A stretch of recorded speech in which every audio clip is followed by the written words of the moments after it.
Yeah, thanks for joining us today, Christopher. We really appreciate you making this time at this very busy time for you. Obviously, we've heard a lot about the challenges care home operators are facing in terms of accessing the appropriate PPE. How has it been for you? Thanks, Lee, for having us on today. It wasn't a simple process. I'd be foolish to say if it was, and from all the publicity and the press, it was a bit crazy at times. It took many long hours managing, negotiating with multiple suppliers, many of whom we hadn't actually traded with before. I was averaging about 300 emails a day, which is a bonkers number to try and be productive on.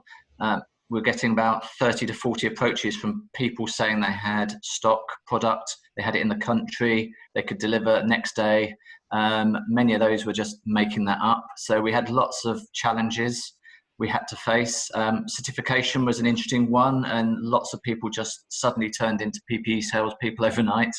Got hold of product, amazingly, because of the shortages, but obviously didn't know what they were selling and didn't necessarily have the correct certification that we needed. We needed to make sure what we bought was correct. We needed to make sure it was safe, because obviously it's vital that we had those things in place. There were only two of us in the Sunrise procurement department. Not being ungrateful about that, because obviously we've got two more than a lot of other care groups out there. So the two of us, which normally manages about £60 million of spend, suddenly had to sort of split. So I sort of delegated to Sean, who's our procurement manager, and he basically took on pretty much everything day-to-day running. So he took on that side, and I personally took on the management of the PPE process. I realised from day one how important it was to make sure we got stock, to make sure we had the right stock, we had enough stock, and it was about making sure that that was in place at the sites that needed it. It's not like a normal food product where if a vegetable doesn't turn up, we have a conversation with the residents and say, sorry, we haven't got broccoli today, you're having it tomorrow, we'll do an alternative today. With this being PPE, this was to keep people safe. So there was no option, we had to have the product there. So I took it upon myself and the responsibility of that to make sure we did, because obviously our residents' lives were at stake, our team members' lives were at stake. We had to make sure that they were safe, they were protected. So we had great support. I had great support from our senior executive leadership team that they didn't say no basically to any of my requests, be it Saturdays, Sundays, evenings, whenever. They were fully responsive to anything that I asked to make sure that we could keep our residents and team members safe. And supply was the most important factor from the early stage.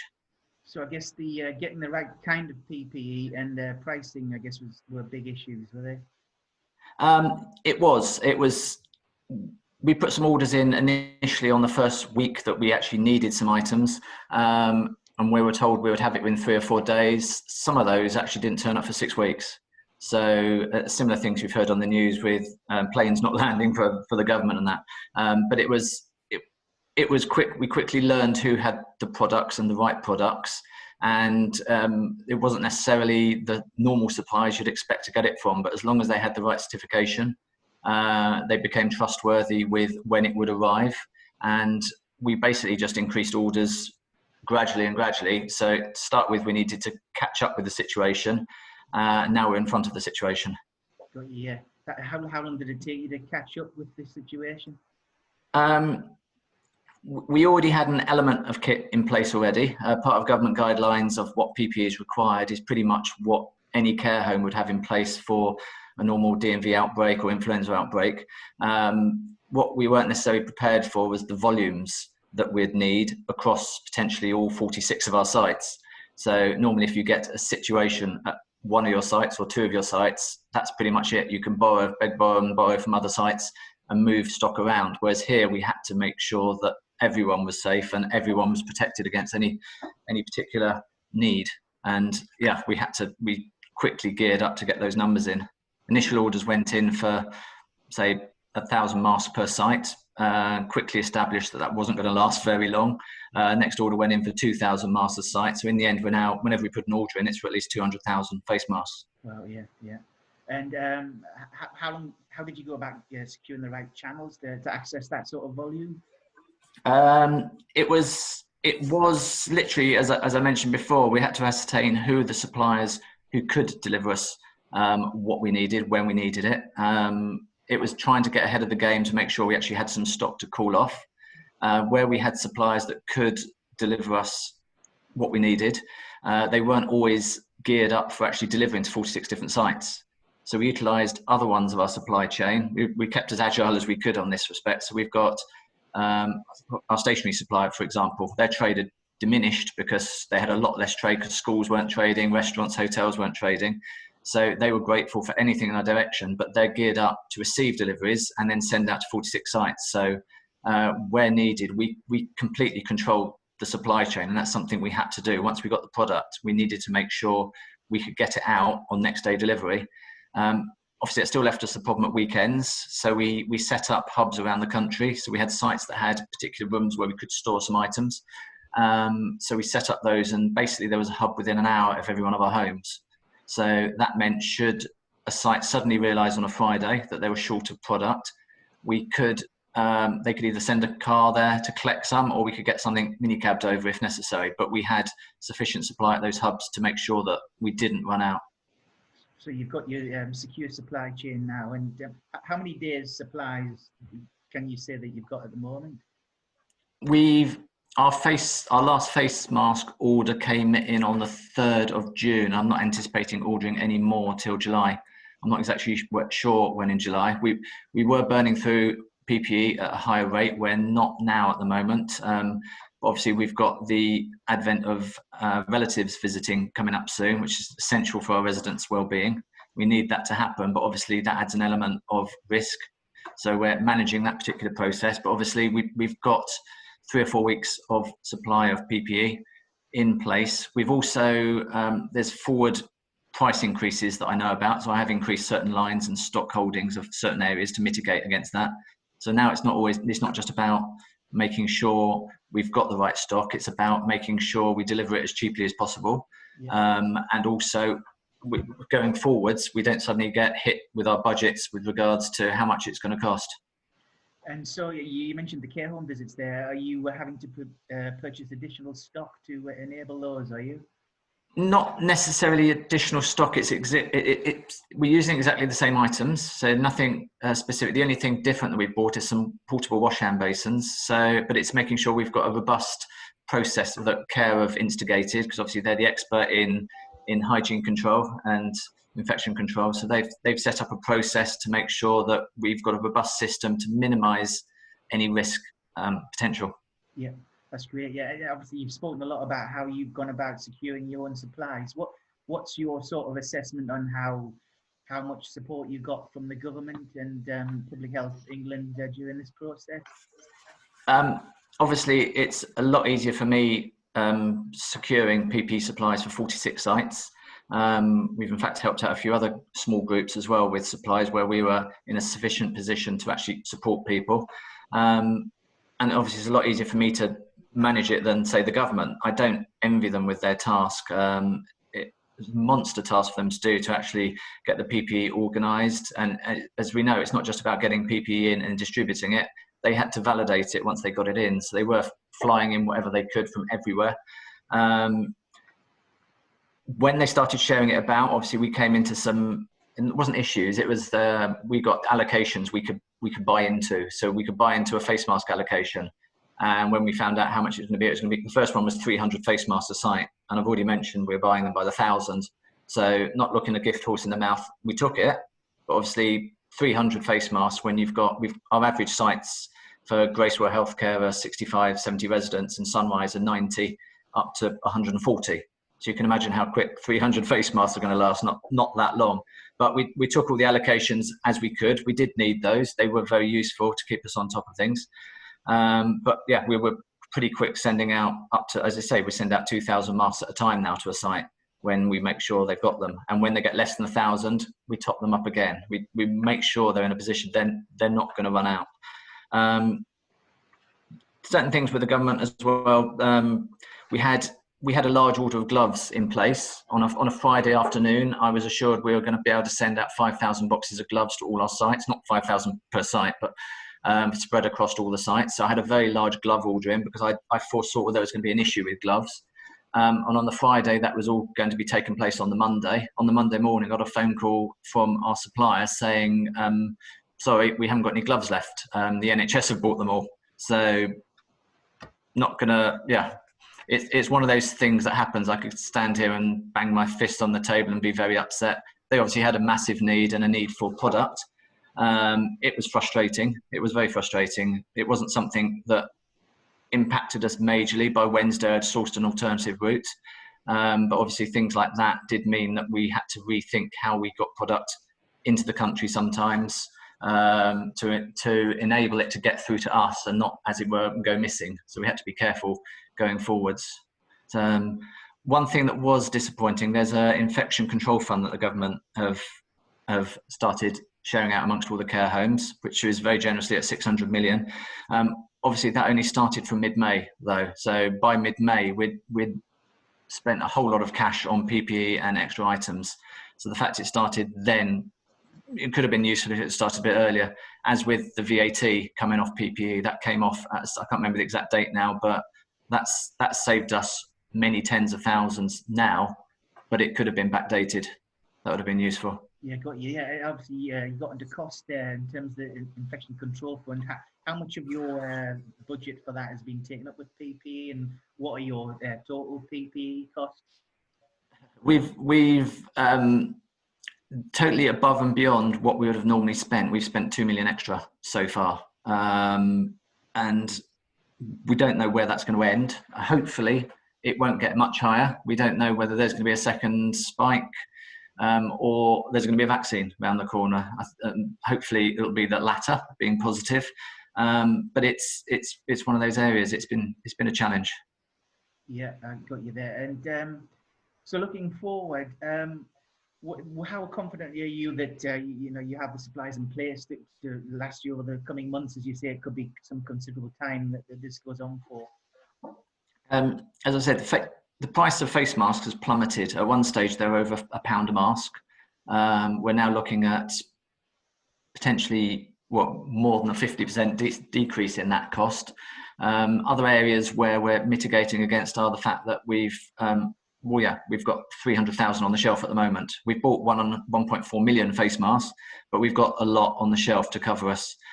We've got over 1 million aprons that we've not had long dropped into our sites for disposable aprons.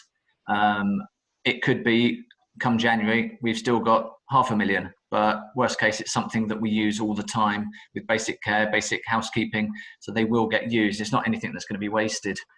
We've also set up something I thought of early on, was to set up about potential, I wasn't actually thinking of a second spike until they started talking about it, but setting up for potential second pandemics, other pandemics.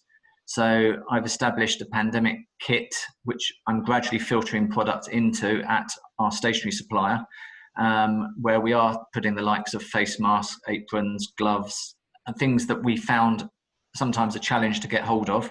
They will be held on the shelf, so we can call those off, be it for a second spike, be it for, it may be we don't actually need it, and then we recoup some of our stock from the sites and put it in there, and that would be for a future potential, hopefully it never happens, pandemic. Yeah, got you. And obviously you mentioned the considerable costs that you're incurring. Yeah, how are you budgeting for these going forward? Early on, it was the care side have a symptomatic resident tracker. So I'm a bit of a geek on spreadsheets. So I quickly tried modeling their symptomatic resident tracker per site and linking it to the amount of PPE that was being used. So I created a PPE burn rate calculator effectively, which I could drop in the number of residents we may have at a particular site that were symptomatic, and the impact on the PPE that would cause. And that meant that I was able to forecast for each site how much they would be going through.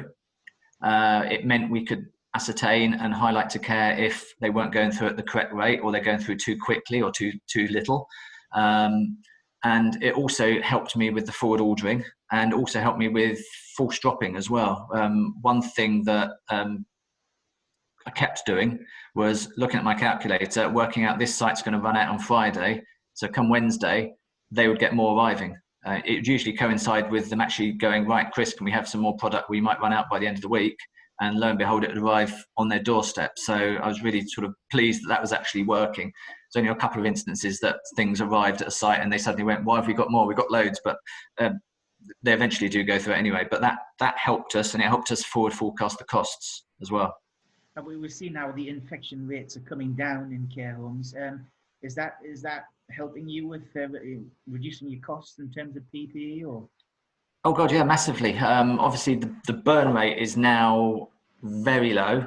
We've got sufficient, as I said, the last two orders for face masks alone, I had 2 separate orders for 200,000 masks coming in, which literally both arrived at the last weekend of May and the first week of June.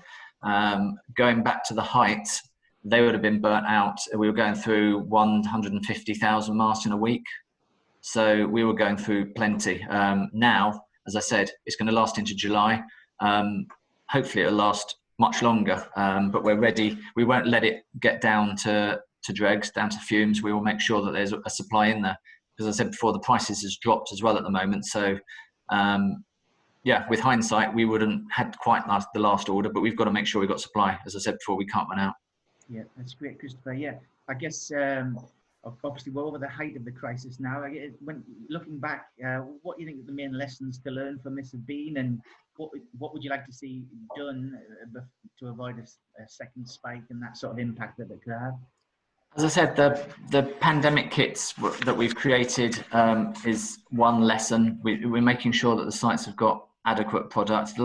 They've got the toughest task in the world on the front line looking after our residents. I sit at home looking on my computer, just basically doing some shopping. They have the toughest job, and we can't have it that they're worrying about where the stock's going to come up that's going to help keep them safe. So that's why we've made sure that we've got spare where we need it, and we can get it to them quickly as and when they need it. We've also made some other things available. We've hired vehicles from Enterprise for sites. We try to stop staff members having to use public transport. As soon as early days, we minimised risk by offering to pick them up from home, drop them to work, and vice versa. We give staff face masks to take home as well, and they can use those for shopping. It's about minimising the risk, because obviously our residents at the moment aren't going anywhere. So we've got to make sure if the virus does go to a home, it's minimal chance of that happening by making sure our team members are safe. Support office, which is where I'm normally based at Beaconsfield, is very different. We get a handful of people going in on Tuesdays at the moment.